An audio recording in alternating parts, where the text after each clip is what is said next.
agradecer a vossa visita aqui à Embaixada.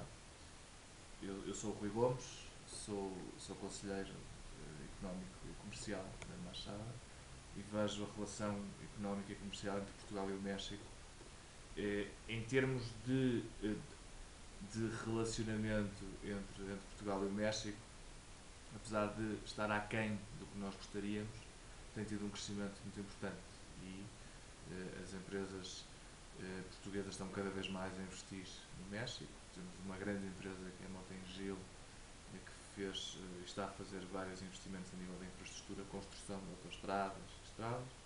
Temos empresas de energia também com interesse em investimento, seja energia solar, seja energia eólica. Em relação ao tema que nos toca, eu se calhar, eu não sei se vocês utilizam algumas ferramentas para medir quais é que são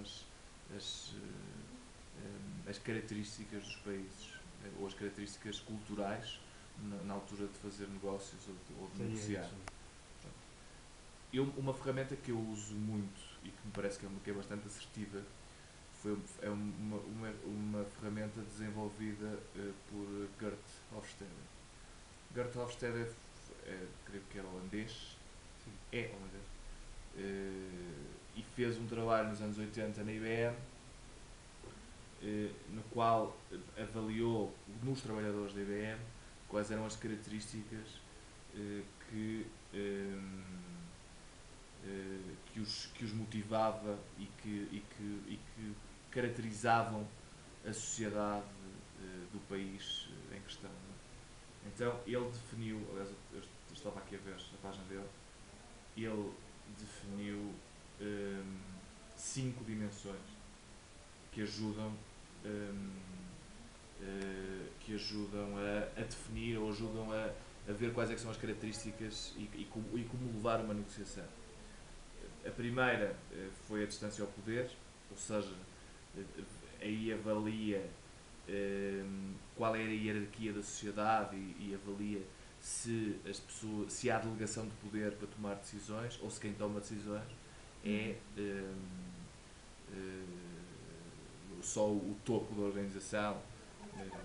Depois definiu também se são sociedades individualistas ou coletivistas e se os atores dentro dessa sociedade se preocupam muito com a sua própria atividade e pouco com a atividade do grupo, sendo que normalmente, por exemplo, as sociedades anglo-saxónicas são mais individualistas e as asiáticas mais coletivistas, para ter um termo de comparação. Depois, se é uma sociedade masculina ou feminina, ou se é baseada em objetivos, se é agressiva, ou se a preocupação tem mais a ver com a qualidade de vida e com o grupo e com esses aspectos. Depois, a quarta dimensão era a necessidade de evitar a incerteza, ou seja, há muitas sociedades que têm muita dificuldade em lidar com a mudança ou com a incerteza, e então o que fazem é estruturar muito e criar muitas regras, muita burocracia para controlar toda a operação, ou controlar todas as estruturas e evitar que haja incertezas que não se possam resolver sem haver algo por escrito, ou sem haver uma regra, uma norma, uma lei que regule.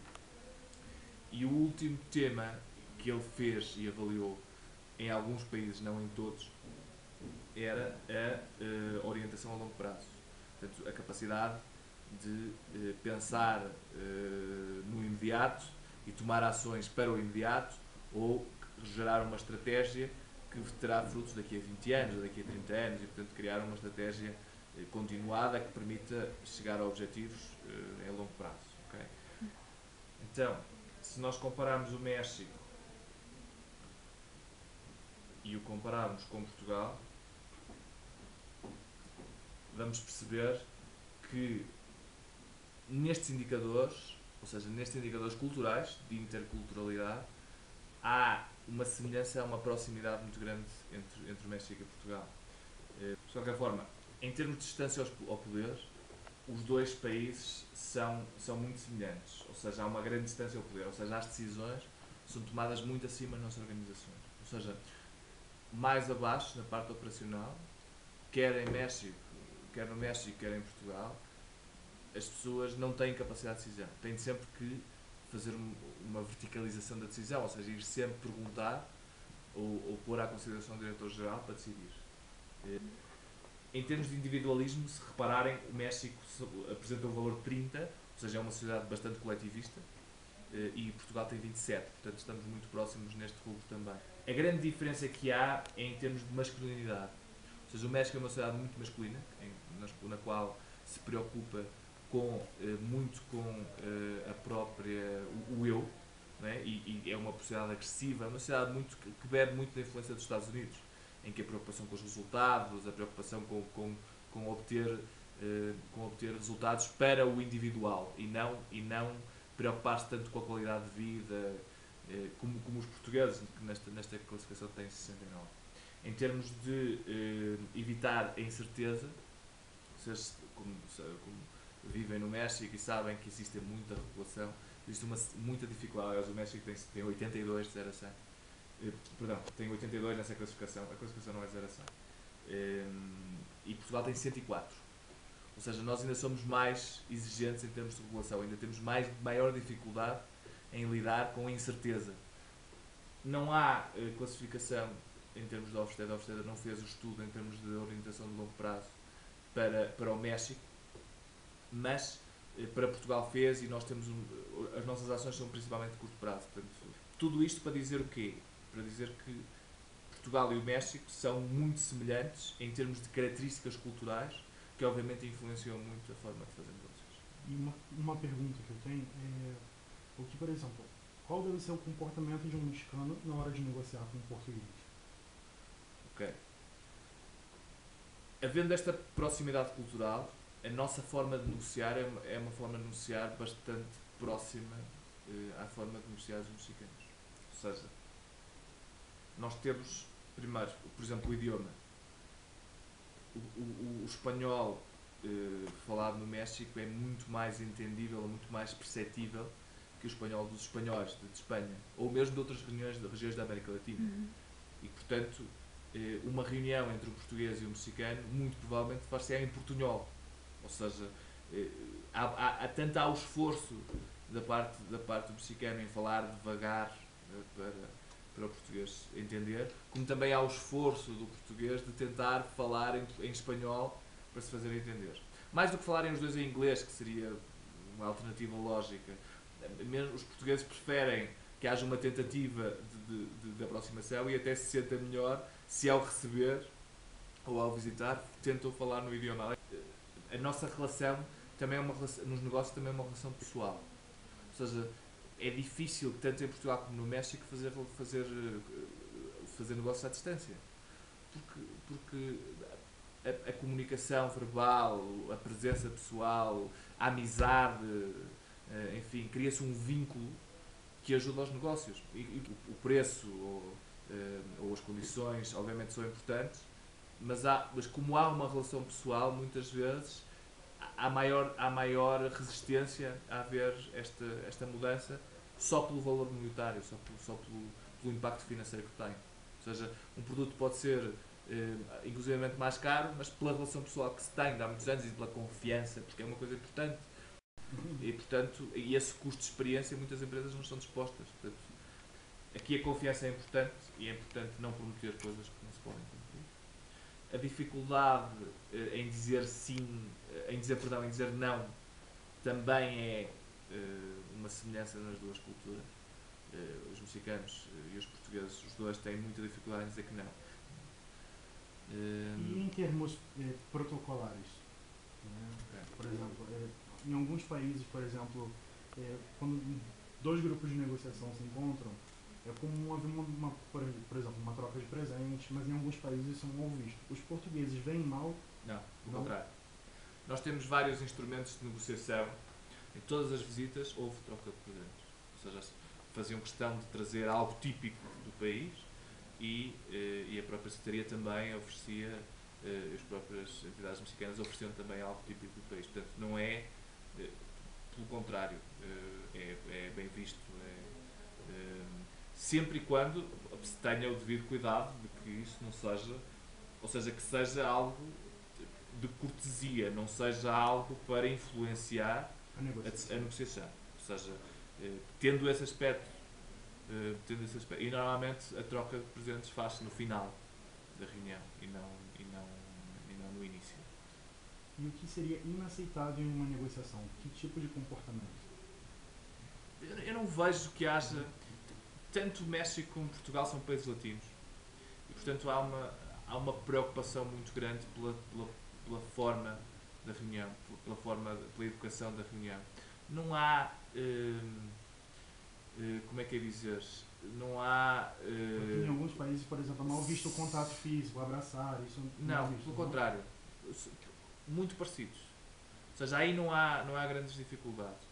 Nós temos alguma dificuldade em lidar com as falsas expectativas.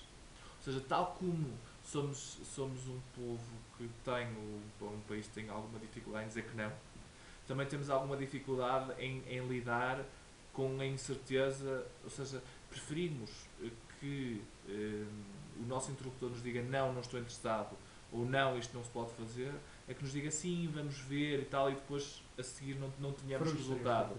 Portanto, há uma mudança cultural, principalmente na intenção de chegar a resultados. Okay.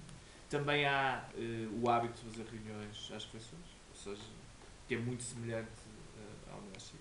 Não tanto ao pequeno almoço, mas almoço e jantares é muito comum.